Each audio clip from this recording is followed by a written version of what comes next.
Hi there, Tracy Crowder from Splash Fabric.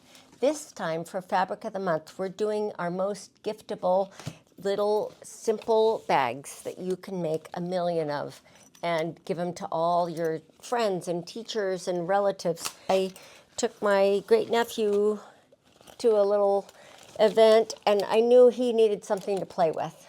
So toys for a 3-year-old fit in there. We have 4 pieces of fabric this month. I'm going to do aloha and grass together and the cats and dogs, but you can mix and match. These are lined stand-up pouches and flat pouches. You're going to download these 2 patterns. These are tried and true. They've been tested and used for years. The stand-up pouch I've always done in 3 sizes in this pattern, and this time I've redone the pattern layout. You're going to print this out or trace it on something and cut it out in 4 different sizes. You can make only large ones if you want, or only mini ones if you want. This time, I've added this mini, so we have a 4th size. And it is adorable. You know I love a mini. I always like to make the little mini when I do these videos, and it's always my favorite. This is now a good dog walking bag. I have finally made a good dog walking bag. You put the poop bags in here. But it's also really cute for a gift card or anything you want. So I'm going to show you how to make all these things, and we'll see how much we get from 2 yards of fabric. I think I'm going to get 14 pouches. These ones you can make them one at a time, or all 14 in a one big sewing extravaganza. So let's get started. So this is all the things that I am going to collect so that I can make all these bags.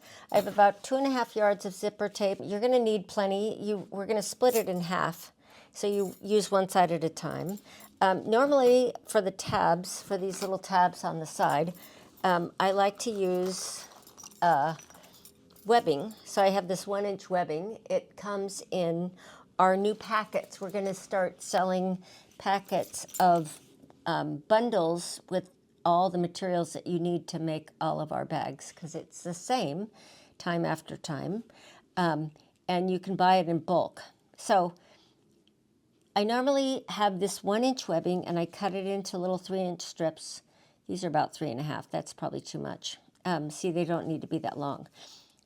But you cut it into little strips and then you put these rings on. So you need about 14 of these rings if you're going to make them all with rings. You can sew this ring on, but you don't really have to. You can just make the tab.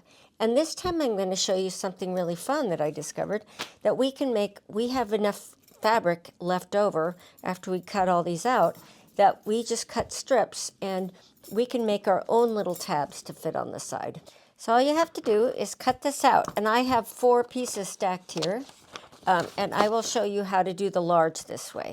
And then I'm going to show you another tricky way to do it if you don't have a printer.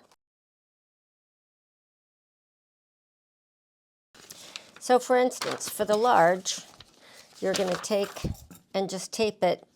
These are quarters of the shape.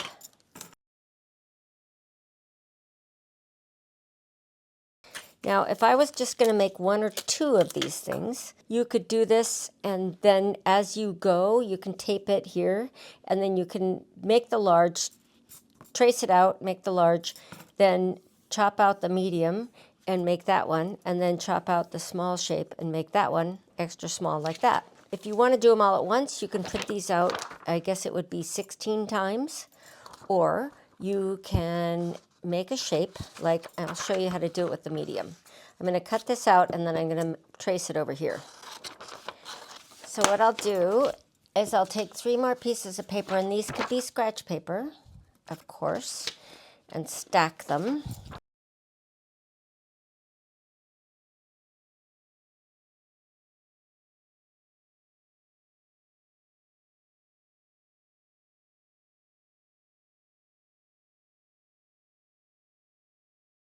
So now we have 4 pattern pieces all taped up and ready to go. And then we have these 2 for the flat pouches. 1, 2. Now we're going to unroll our fabric and let's get started with the cutting. So now this is the layout, and for the purposes of this exercise, I made 2 mediums because that is the maximum we can get across a half a yard of fabric. And this is 18 inches. It's actually more. We are always a little bit generous with our fabric. So ours is like 19 inches, but not all the pieces are the same. So sometimes, oh, that one's a little bit shorter, see? So that one's probably more like 18 and a half. So these you can line up this way: large, medium, medium, small. And then the extra small I put up here. This is a flat pouch. This is a flat pouch. We're going to use this to cut out our shapes that are going to make our little tabs for our bags. I don't know where I put that piece. But this is basically how big it is. It's going to be that wide. So now I said I was going to trace around it all, but that's double duty. So what I'm going to do is just go ahead and cut them, because that is how I roll. You want to make sure that you have all laminate that you're cutting out. This one has, the laminate is a little bit wider, so I'm going to move it over a little bit to accommodate for that. See, I started cutting it out. I started tracing it, but now I'm going to cut along here. And I use my scissors. I suppose people might have rotary cutters that could cut through 4 yards of 4 pieces of fabric, but mine I know will not. They will just choke. And I've been a scissor gal from way back when. So before I learned about rotary cutters, and I'm not a quilter, so I never really got into them. They're useful sometimes. Sometimes you'll see me using them, but if you don't have them, you don't need them. Okay, I just have a good pair of scissors. Okay, I wanted to mention the way I laid these out. These are 4 half yards of fabric, and I put the cats and dogs together because I'm going to use one inside, one outside, and they're wrong sides touching. And then I used grass and aloha together, wrong sides touching, and they are just laid out like that. This is how they're going to be sewn, and they're going to be forever married together in stitching.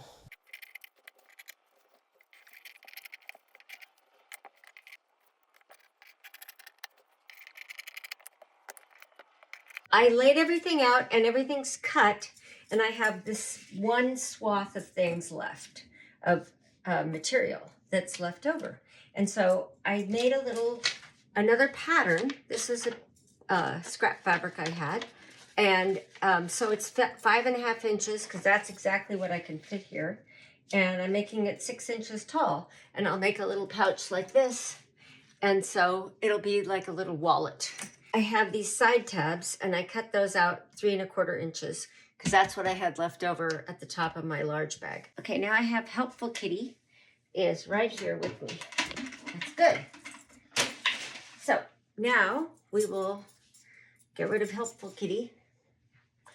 And these are great because now we have patterns for later. And whenever you feel like making pouches, there you go. So these all get folded up, and as we know, they'll be easy to make because they're already stacked together, and all I have to do is separate them at the machine and start sewing. So these are little tabs. I'm making the little tabs that go here, and I've used ribbon, I've used webbing. This time I'm going to use strips of fabric. So all we need to do, oh, that one got ironed so much that it's stuck together. Don't be afraid to iron our fabric. It's kind of sticky at first, but it's really not that bad. And I have this cute little iron. And what I'm going to do is first iron it in half. This is basic ironing. If you know how to iron and you've ironed our fabric and you're not afraid of it, let's see. I need a piece of cotton. I have this cute napkin that I made. I tried to serge and didn't get the serging to go well. So anyway, this is my little ironing cloth I'm going to use. So I think it's better, it feels better, if you have a cloth to put it on. You can just go ahead and tap it. Because Otherwise it's sticky. It feels sticky. And yes, you can iron it on the back all day long because the back is cotton. But if you iron it on the front, it feels funny because it's sticky. So just do that and then fold it in generally into quarters, right? Because we're going to just go like that. Actually, maybe I could just do that. How about that? What a great idea. Okay, I'm going to pin that and then I'm going to use the tools as they are meant to be used. I have this cute little setup so I don't have to get out my ironing board. And I'm not a quilter, so I'm not a big ironer. But it is nice to have this setup. Huh, look at that. There, that's good.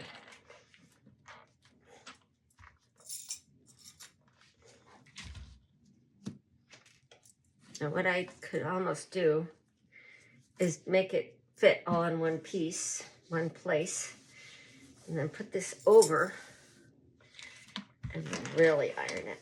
There we go.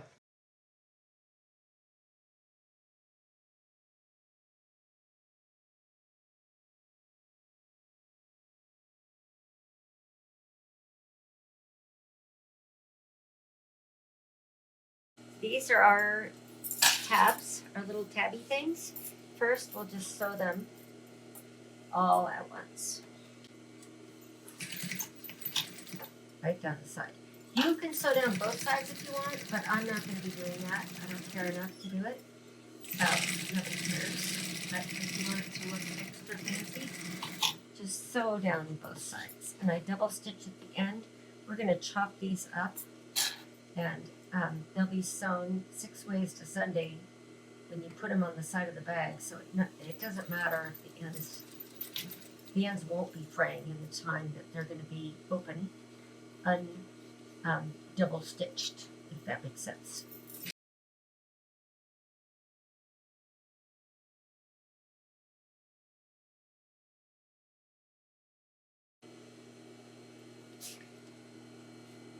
So let's see, before I made them around 3.5 inches, and I think I had a similar layout when I did my practiced run. So I think we'll just cut them in quarters because that's going to be perfect. Okay, that's easy. So just fold it up and chop. And they don't have to be perfect, they can be good enough.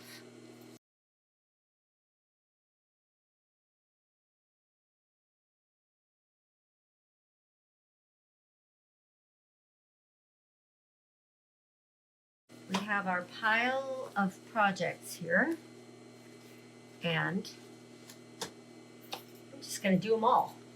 Okay? We're going to see how this goes. I'm going to focus on, I already made the cats for my practice videos, and so I'm going to make dogs for this one. And for the real video. So what I'm going to do is start with flat pouches. All you do is you fold it, and these are, I think these are actually square. This one might be a little bit longer. So I'm going to fold it the long way in half and then stitch along that. Okay? And I'm sewing everything around 1/4 inch. So basically, here, let's put those aside. We're doing all of the flat ones, just fold it over. Easy peasy.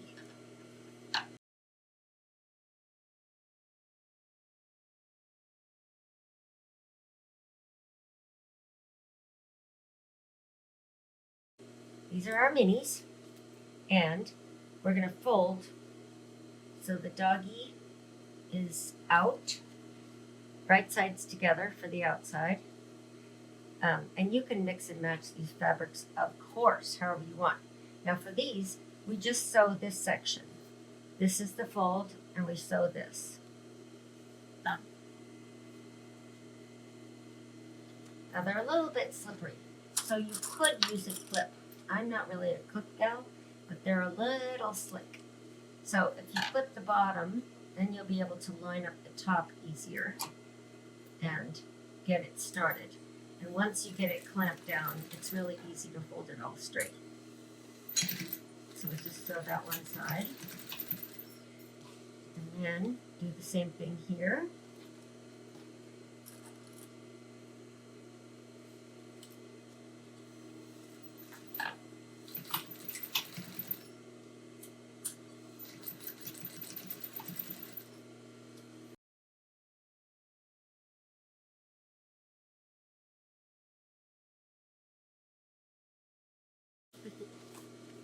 So there we go.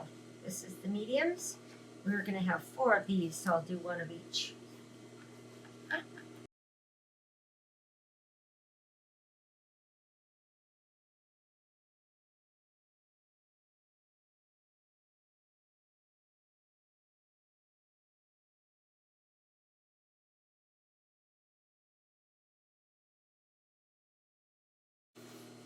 Take your zipper. I use number 5. It's great stuff. And you just pull it apart, because we only need to use one side, okay? So, and then we put the zipper, teeth are here, we flip it over and lay it down on top of the top of this, on top of the top. There we go. And you might need a little reminder, a clip, to remind your fabric where it's supposed to go. These are just suggestions for the fabric, but we want to coerce the fabric into doing what we need. So the zipper teeth go down, just like that. Line up the top of the zipper tape with the edge of the fabric, and just start rolling.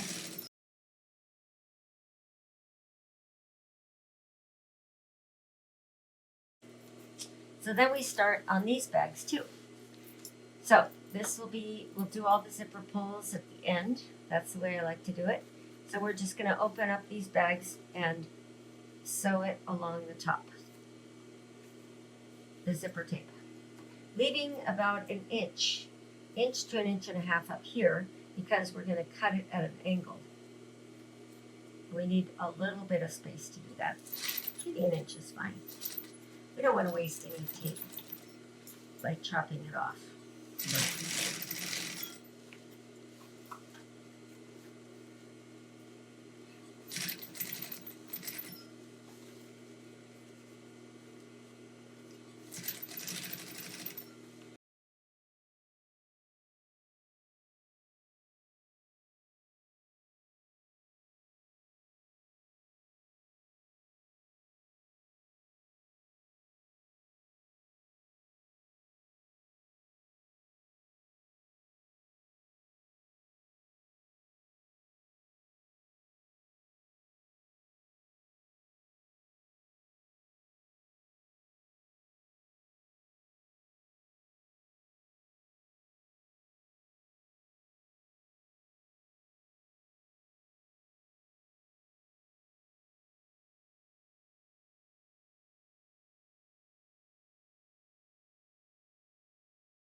There we go.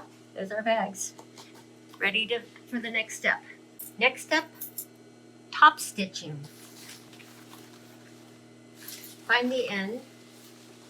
We're going to start at the same end. We are just going to finger fold the zipper tape over, and we're going to top stitch along there. And I like to make it so it's wide enough that it looks professional. You don't want it right up along the edge. You want it over maybe a quarter of an inch, maybe a little less. But if I line up my presser foot right up on that edge, I'm going to catch the zipper in the back. You want to catch that zipper in the back.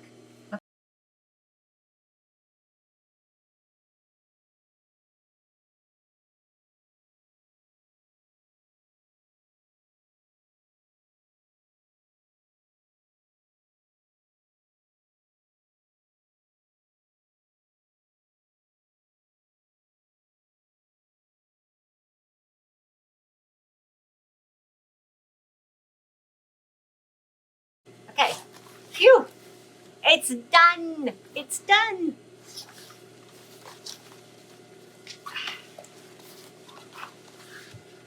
Look at that! Ha. Now I have 6 of these flat pouches ready to go, ready to sew. I have 10 of these. I only have 12 of the loops that we made earlier in the video. You can go ahead and use, there's a little leftover piece of fabric. You can go ahead and make more loops out of this. You can use a ribbon. You can use, I'm just going to use some webbing to make up the difference of 4 more. I have rings. I'm going to put the rings on some of them. I'm going to put the rings on the Aloha ones.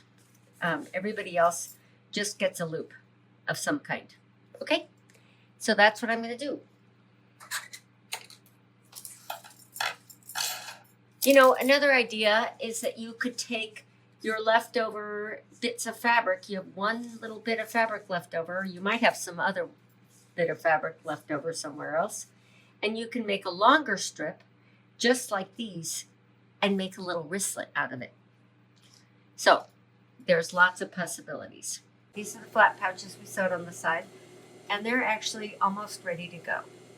So, the way you do, this is Aloha, so I'm going to give it a loop, give it an O-ring.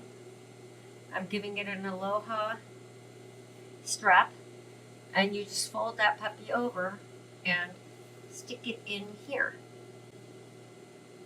in between, close to the zipper, as high as you can get it, really. And I have it about 3/4 of an inch sticking out. You can make it longer if you want. I don't really need this whole length of it. So this one I just sew up from the bottom and go back and forth at the beginning. Whoops. Whew, that took off. And then go all the way up and tack back and forth here at the top a number of times.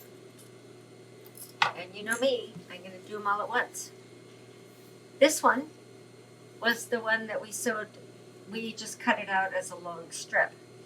And when you get one like this, what you want to do is sew all the way around the edge. So start at the edge over here.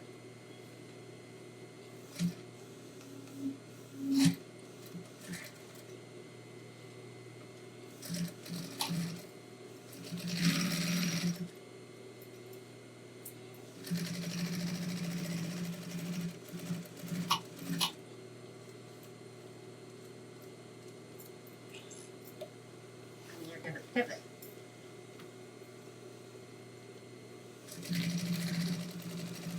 And now we need another loop and an O-ring. Actually, I'm going to try one without the ring, and then you can see the difference.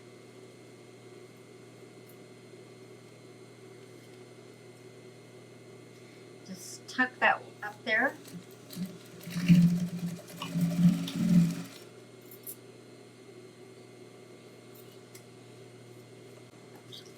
When you get here, you just snip this whole mess off. Okay?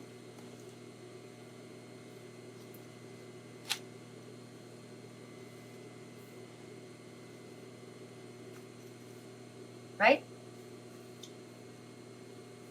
Now, you just flip it inside out. And I just do that with my finger. I just poke it and poke it. I don't even clip the inside. It doesn't seem to matter much. You can use a little turner or a pencil or something like that. Pen without the pen part out. But I just flip it like that. Now that is an adorable pouch.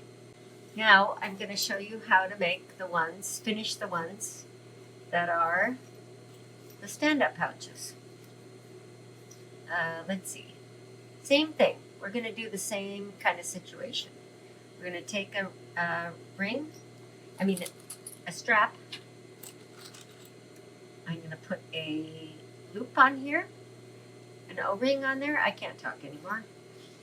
And slip it in between the two, right up here by the zipper. I kind of like it to be as high as possible. You can put it in the middle if you want, but I like it. For some reason, I really like them when they're right up at the top. Okay. Then we're going to sew up from the bottom. And the reason I sew up from the bottom is because that tends to make the zipper as flat as possible at the very top.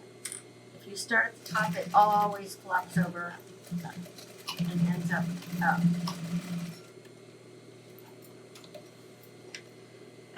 ends up a little tilted. That's okay too. Don't worry about it too much either way. Okay. Now, the only thing you have to do in addition on these is open out that bottom. That box bottom. And you can put either side down. The selvage, or this seam allowance, is going to flop to one side or the other. Doesn't matter which way it goes. And of course, you know me, when I get going, I'm going to just have them, line them all up, so I do these bottoms all at once.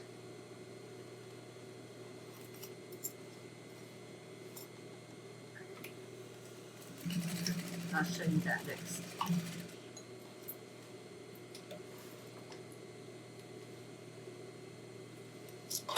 Woo. Okay. Oh yeah, chop this off.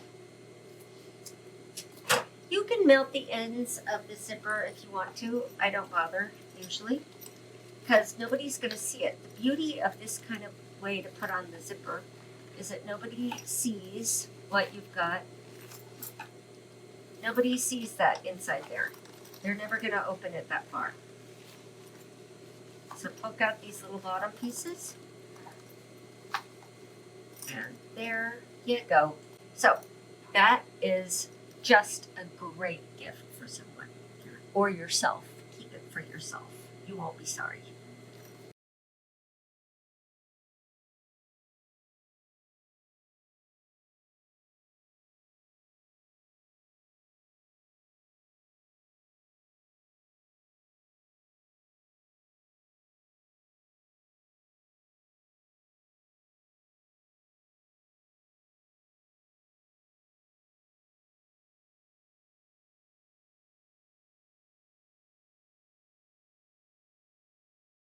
And that concludes our pouch extravaganza. This is a gob of pouches. This is winning Christmas. This is, you have something for everybody here. You can do them in sets. You can give them away in sets. You can use them in sets. You can give them individually. It makes great teacher gifts, whoever you go for dog walks with. The large is very large. I'd actually forgotten how big it is. We haven't made it for a while. If it doesn't fit in here, you don't need it. That's what I say. Using the fabric to make these loops is very cute. I really enjoyed doing this. However, you need to go slowly. You can easily break a needle with this many layers that you're going through. It's a lot of layers inside here. The way we do our zippers is unusual, and the reason is that is beautiful. There's just nothing in there. If you had this sticking out over here, you'd have to do some fussy finishing. With ours, it's very simple. You put back-to-back fabric, you keep them together the entire time. There's a lot of time-saving measures in here. I bet this took me between 3 and 4 hours. Honestly, that's a lot of bags in a short amount of time. I also wanted to say that we have some bits and bob bundles coming up. We're going to start selling these zippers, zipper pulls, rings, all the notions, webbing. You can look for our notions bundle. It's called the Bits and Bobs bundle. It'll be on our website very soon, maybe by the time this video gets published. We also have a Facebook Insiders group. A lot of people post what they make. They ask questions, they get questions answered, they get help, they get ideas. It's really fun. So Judy Donovan is the best, and she moderates that for us. So let me know if you have any questions. I'm here to help all the time. We hope that you have a lot of fun making all these pouches and that you find many good uses for them. Take them on your next trip. How many do you need on your next trip? I guess you'll find out. Okay, you know what? This makes a really good baby diaper bag. That could be the whole thing. You could even put pockets in there. Oh my gosh. The possibilities are endless. Have fun sewing.